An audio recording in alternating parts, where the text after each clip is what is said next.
Hi everybody, it's Oren of Awesome Shot Studios. I'm here to do a quick review of the Clar IllumiMax 350. Now this is a bit of an upgrade, or a version 2 if you will, of a light that they put out a year or so ago called the Clar IllumiMax 300. So not only does it have a little more power than the 300, but it has some significant design improvements which I'm going to go over today. At the heart of this unit is this light head. It's a 40mm chip-on board that produces 36,000 lux at 1 meter with the included 65-degree reflector. It's daylight balanced only, so it's 5400K, all aluminum construction, and it's got these two 80mm fans that are variable speed built in. So far in my testing, these have been very, very quiet fans, which I really appreciate. When your microphone is more than a couple feet away from this, you won't notice it at all. It's barely above a whisper. Running the length of the top, you have this all aluminum heatsink. The cool air is drawn in from the bottom from the two 80mm fans and run out the top using natural convection currents as well to increase in the cooling performance. The yoke itself is all aluminum construction and it includes a nice chunky hand grip on both sides, along with a baby pin that has bottom mount and a side mount. So if you want to mount it horizontally on your light stand or vertically, you'll have that option. Also included in this nicely padded case is a 7-inch Bowens reflector. It's a 65-degree reflector that's got a built-in umbrella holder. A big improvement over the previous version is the inclusion of a PowerCon cable, which is a nice, solid quality locking cable. This kit will also include this small 2.4 GHz wireless remote. It's 99 channels, works at about 50 meters or 164 feet. It turns the unit on and off and adjusts the intensity level. One of Clar's biggest improvements was to combine the previously separate power supply unit and head control unit into a single integrated box. Let's take a look at this 5.5-pound control unit and power supply.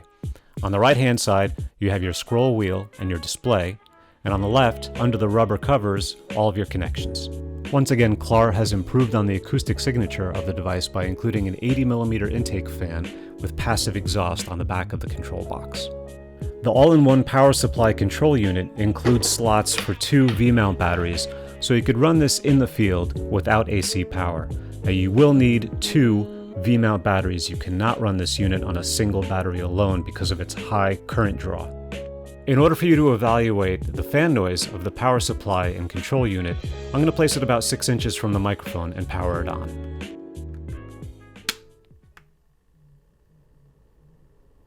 Let's take a closer look at the power supply and control unit. On the very top, you have your DMX in and out. You have your connection to the light head. Down below is the locking PowerCon connector, and right next to it is a selector switch for AC and battery power. On the left-hand side, we have a backlit LCD display and 3 function buttons down below. First is remote control channel selector, second one is for DMX channel selector, and the third one here is for special effects, which I'll talk about a little bit later, along with your scroll wheel. On the remote control, you have an LCD that mirrors the one on the control unit, so if you change your channels up or down, you'll see those adjust accordingly. And you can put your light control into standby by holding down the on-off key. 2 weeks later. I used the Clar 350 on a recent interview shoot as a key light. I was in tight quarters, which is normally where fan noise could be a concern.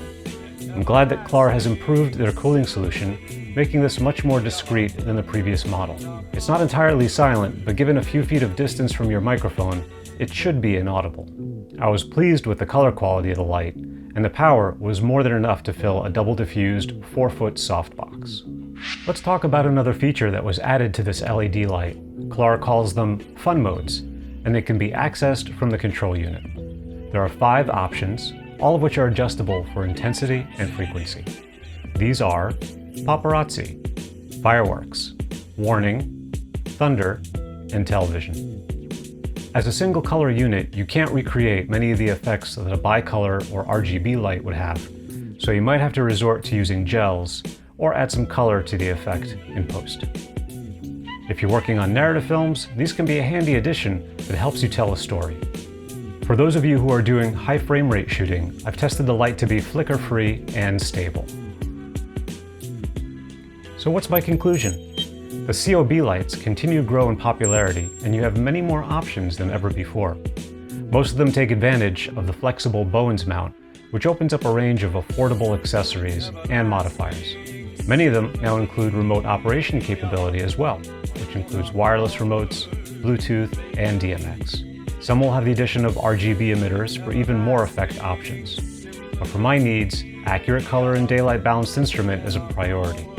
I've compared the Clar 350 to units in the 300 to 400 watt range, and this was the best value that ticked off all the boxes for me. I'd love to see improvements to the line, including higher power units in the future, even quieter operation, and a Bluetooth app support. User upgradable lighting modes and RGB units would also be welcomed additions to the Clar line. If you have experience with these lights, feel free to share your wish list below. Thank you again for watching this review, and if you found it helpful, please give it a thumbs up so that I can continue to review professional lighting gear in the future. Otherwise, happy shooting.